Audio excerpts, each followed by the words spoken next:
Hello everyone, I'm back with another video. Hey, in this video we'll discuss how to add ChatGPT icon to menu bar on Mac.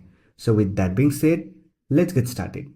Recently, OpenAI has launched ChatGPT application for macOS, so you can easily download it from the OpenAI website.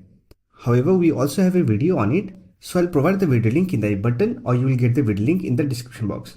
Now, if you want to add ChatGPT icon to the menu bar, then you can simply follow this method. For that, simply open your ChatGPT application.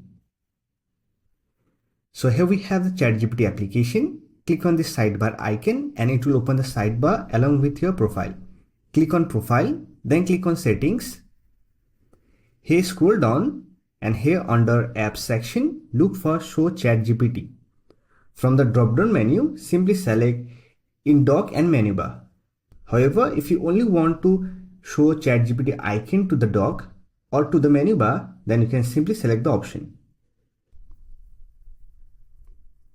After that, here on the Apple menu bar, you will find ChatGPT icon. From here, you can access ChatGPT settings like open chat window, open chat bar, settings, check for updates and other options. So that's it. This is how you can add ChatGPT icon to menu bar. I hope this video was helpful to you. If you found this video helpful, don't forget to hit that like button and subscribe the channel for more videos like this. Bye for now. See you next video.